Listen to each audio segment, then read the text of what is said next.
नमस्कार बालमित्रांनो, स्कूल चले हम या यूट्यूब चॅनल मध्ये सर्वांचं स्वागत। हात धुवा, मास्क वापरा, सॅनिटायझरचा वापर करा, कामाशिवाय घराबाहेर पडू नका। परिसर अभ्यास भाग 1 इयत्ता 4। पाठ पहिला, प्राण्यांचा जीवनक्रम। सांगा पाहू। त्या चित्रामध्ये कुत्र्याची पिल्लं आणि त्याची आई दिसते। त्या दोन्हीत काय साम्य दिसते बघा। बरोबर, दोघांचा रंग सारखा आहे आणि सर्व अवयव दोघांचे सारखे आहेत। आता या चित्रामध्ये बघा, अळी दिसते आणि फुलपाखरू दिसत आहे। तर त्याच्या दोघांमध्ये काय साम्य आहे बघा। फक्त तो मधला भाग आहे की नाही, तेवढा दोघांच्या मध्ये सारखा आहे। सांगा पाहू। कोंबडी अंडी घालते, त्या अंड्यातून पिल्ले बाहेर पडतात असं आपल्याला या चित्रामध्ये दिसत आहे। तसंच बघा, आता हे दुसरं चित्र दिसते आपल्याला। मांजर आणि त्याची पिल्ले अंड्यातून बाहेर पडतात का? नाही, मांजराची पिल्ले अंड्यातून बाहेर पडत नाहीत। प्राण्यांची वाढ। शेळीचे करडू आणि पूर्ण वाढ झालेली शेळी यांच्या रूपामध्ये फारसा फरक नसतो। तसेच मांजरीची पिल्लं आणि मोठे बाजर झालेलं मांजर यांच्यामध्ये सुद्धा काहीही फरक नसतो। पिल्लू आईच्या पोटात वाढते, आईच्या पोटातून जन्म घेते। हे प्राणी अंडी घालत नाहीत, पण काही प्राणी अंडी घालतात। आता आपल्याला पाहायचे कोंबडीच्या पिल्लांचा अंड्यातून जन्म कसा होतो। मुंग्या, फुलपाखरे, मासे, बेडूक, साप हे सर्व प्राणी अंडी घालतात आणि ते अंडी सहसा आपल्याला पाहण्यात येत नाही। काही अगदी चिटुकल्या प्राण्यांची अंडी खूप लहान असतात, ती तर आपल्याला सहजासहजी दिसतही नाहीत आणि हे प्राणी अंडी घालतात हे लक्षात येत नाही। पण कोंबडी अंडी घालते हे आपल्याला माहीत असते आणि कोंबडीची अंडी आपल्याला सहज दिसू शकतील एवढी मोठी असतात। नवा शब्द शिका। अंडी उबवणे। अंड्यांना ऊब देण्यासाठी कोंबडीने अंड्यावर बसून राहण्याला अंडी उबवणे असे म्हणतात। कोंबडी अंडी घालते। अंड्यामध्ये पिलांची वाढ होण्यासाठी उबेची गरज असते। त्यासाठी अंडी घातल्यावर कोंबडी अंड्यांवर बसून राहते व अंडी उबवते। अंड्यांमधील पिल्ले हळूहळू वाढू लागतात। आता चित्रामध्ये दिसतंय बघा, पिल्लू कसं अंड्यातून बाहेर आलेलं आहे। म्हणजेच वाढ पूर्ण झाली की पिल्लू अंड्याचे कवच फोडून बाहेर पडते। आता तुम्ही चित्रामध्ये पाहताय बघा, कोंबडी आणि तिच्या पाठीमागे पिल्ले आहेत। म्हणजे पिल्ले थोडी मोठी होईपर्यंत कोंबडी त्या पिल्लांची काळजी घेत असते। माहित आहे का तुम्हाला, जेव्हा कोंबडी अंडी उबवत असते तेव्हा ती अंड्याच्या काळजीपोटी आक्रमक बनते। अंड्याच्या जवळ कोणी गेले तर ती त्याच्या अंगावर धावून जाते। कोणालाही त्या कोंबडीच्या त्या अंड्याजवळ येऊ देत नाही। जरा डोके चालवा। कोंबडी आणि कोंबडीचं पिल्लू यांच्यामध्ये कोणत्या बाबतीत सारखेपणा आहे? तर काय, कोंबडीचं पिल्लू लहान असतं तर कोंबडी मोठी असते, पण चोच असते, पाय असतात, पंख असतात, असा सारखेपणा असतो।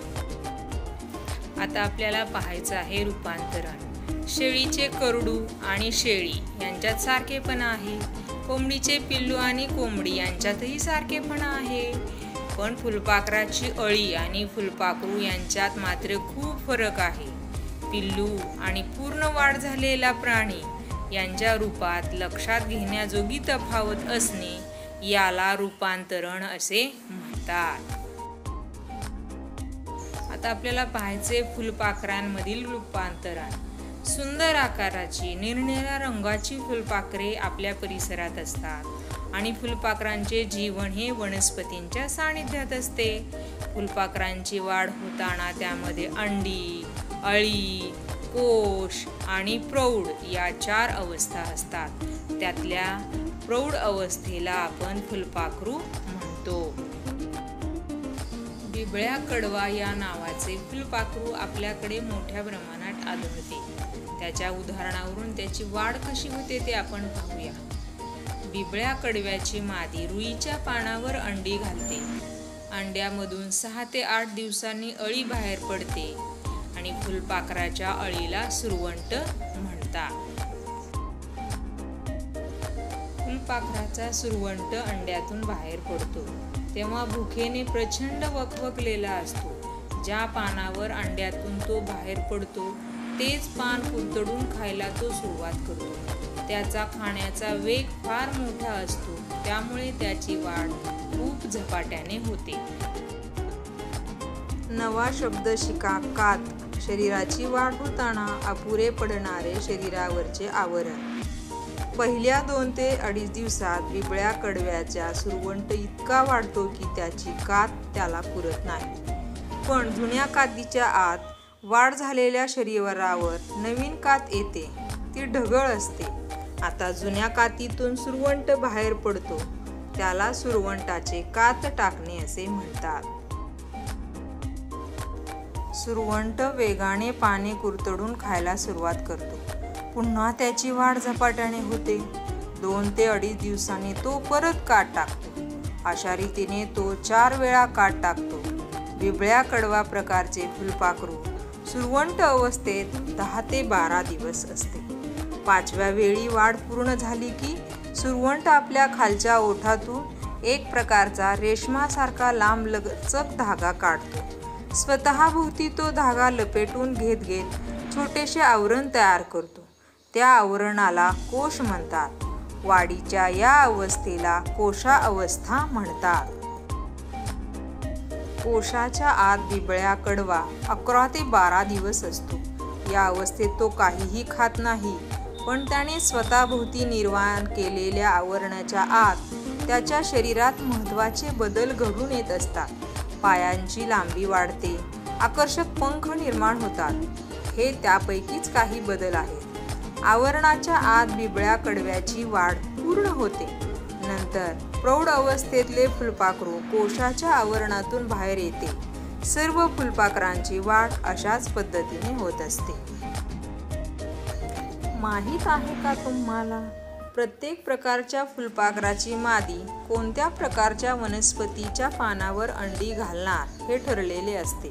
निरनिराळ्या प्रकारच्या फुलपाखरांमध्ये अंड्यामधून सुरवंट बाहेर येण्याचा काळ कमी जास्त असतो. सुरवंटांमध्ये खूप विविधता असते. निरनिराळ्या प्रकारचे सुरवंट निरनिराळ्या रंगांचे असतात. त्यांचे शरीर लांबुळके असते. अनेक सुरवंटांच्या अंगांवर केसासारखे तंतू असतात. माहीत आहे का तुम्हाला, स्वच्छ निवडलेले धान्य आपण डब्यात भरून ठेवतो, तरीही काही दिवसांनी डब्याचे झाकण काढले तर त्यात किडे झालेले दिसतात. धान्याच्या गोदामात, दुकानात, आपल्या घरी कोणत्याही ठिकाणी कीटक असू शकतात. कीटकाच्या मादीने या धान्यात अंडी घातली तरी ती आपल्याला दिसू शकत नाहीत, कारण ते आकाराने खूप लहान असतात. धान्य साठवलेल्या डब्यातील हवा आणि ऊब त्या अंड्यांच्या वाढीस पुरेशी असते. म्हणूनच डब्यात त्यांची वाढ होत राहते. त्यांच्याही अंडी, सुरवंट, कोश, प्रौढ अशा अवस्था असतात. आपण डबा उघडतो तेव्हा धान्यात कीटक ज्या अवस्थेत असतात त्या अवस्थेत आपल्याला पाहायला मिळतात. आपण काय शिकलो? कोंबडींच्या अंड्यांमध्ये पिल्लांची वाढ होण्यासाठी कोंबडी अंडी उबवते. पूर्ण वाढ झालेले पिल्लू कवच फोडून बाहेर येते. फुलपाखरांच्या वाढीच्या अंडी, अळी, कोश आणि प्रौढ या 4 अवस्था असतात. बिबळ्या कडवा या नावाचे फुलपाखरू रुईच्या पानांवर अंडे घालते. अंड्यांमधून अळी बाहेर पडते, तिला सुरवंट म्हणतात. वाढ पूर्ण झाल्यावर सुरवंट स्वतःभोवती एक आवरण तयार करतो, त्याला कोश म्हणतात. पूर्ण वाढ झालेले फुलपाखराला 6 पाय असतात आणि पंख आकर्षक असतात. हे नेहमी लक्षात ठेवा. फुलपाखरे आपल्या परिसराचाच एक भाग आहेत. गंमत म्हणून फुलपाखरे पकडणे, त्याला दोरीने बांधून ठेवणे अतिशय चुकीचे आहे. जरा डोके चालवा. या प्रश्नांची उत्तरं तुम्ही तुमच्या वहीमध्ये लिहून काढायची आहेत. कोंबडीच्या अंड्यातून पिल्लू बाहेर पडायला 20 ते 22 दिवस लागतात. तर इतर पक्ष्यांच्या अंड्यातून पिल्ले बाहेर पडायला तितकेच दिवस लागतील का, हे शोधायचं आहे आणि वहीत लिहायचं आहे. दुसरा प्रश्न आहे, गवतात भिरभिरणारा चतुर नक्कीच पाहिला असेल. अंडे, सुरवंट, कोश आणि प्रौढ या 4 अवस्थांपैकी त्याची ती कोणती अवस्था असते, ते सुद्धा तुम्ही तुमच्या वहीमध्ये लिहून काढायचं आहे. आता बघा पुढचा प्रश्न आहे, पालेभाजी निवडायला घेतली की काही पानांना वेगवेगळ्या आकाराची भुके पडलेली दिसतात, काही पानांच्या कडा कुरतडलेल्या दिसतात. त्याचे काय कारण असेल, हे पण शोधायचं आणि लिहायचं आहे. तसेच पावट्याच्या किंवा मटारच्या शेंगा निवडायला घेतल्या की कधी कधी त्यात हिरवे छोटे सजीव आढळतात. फुलपाखराच्या वाडीतील 4 अवस्थांपैकी ती कोणती अवस्था असते, म्हणजे भाजीमध्ये तुम्हाला काय सापडते ते हळूहळू बघा फिरत असते, इकडं तिकडं जात असते, ती अवस्था कोणती आहे ती तुम्हाला तुमच्या वहीमध्ये लिहायची आहे. थोडक्यात उत्तरे लिहा. ही प्रश्न उत्तरे वहीमध्ये लिहायची आहेत. पहिला प्रश्न आहे, कोंबडीला अंडी का उबवावी लागतात, तर अंड्यातून पिल्ले बाहेर येण्यासाठी कोंबडीला अंडी उबवावी लागतात. दुसरा प्रश्न आहे, अंडी उबवण्याच्या काळात कोंबडी आक्रमक का असते, त्याचं उत्तर आहे, अंडी उबवण्याच्या काळात कोंबडी आक्रमक होते कारण त्याला त्या अंड्याच्या काळजीपोटी, पिल्लांच्या काळजीपोटी ती आक्रमक होते. तिसरा प्रश्न आहे, फुलपाखराच्या वाढीच्या 4 अवस्था कोणत्या. फुलपाखराच्या वाढीच्या 4 अवस्था आहेत अंडी, अळी, कोश आणि प्रौढ.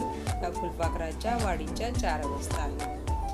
7वा प्रश्न आहे, कोश या अवस्थेत बिबळ्या कडवा या फुलपाखराच्या शरीरात कोणते बदल होतात, याचं उत्तर आहे, कोश या अवस्थेत बिबळ्या कडवा या फुलपाखराच्या शरीरात आकर्षक पंख निर्माण होतात, त्यांच्या पायाची लांबी वाढते. ही सर्व प्रश्न उत्तरे तुम्ही तुमच्या वहीमध्ये सुंदर अक्षरामध्ये लिहून काढायची आहेत. चूक की बरोबर ते सांगा. शेळीचे पिल्लू अंड्यातून बाहेर येते. चूक. मुंग्यांची अंडी खूप छोटी असल्याने ती सहजासहजी दिसत नाहीत. बरोबर. अंड्यातून फुलपाखराचे सुरवंट बाहेर पडतात तेव्हा त्यांना फारशी भूक नसते. चूक. गाळलेले शब्द भरा. फुलपाखराची मादी वनस्पतीच्या पानावर टिंबटिंब घालते. अंडी. फुलपाखराच्या टिंबटिंबला सुरवंट म्हणतात. अळीला. उपक्रम, बिबळ्या कडवा या फुलपाखराचं चित्र काढायचं आहे आणि छान रंगाने रंगवायचे. तसंच इतरही फुलपाखरांची रंगीत चित्रे जमवायची आहेत आणि आपल्या वहीमध्ये चिटकवायची आहे आणि सुंदर चिकट वही तयार करायची आहे. धन्यवाद.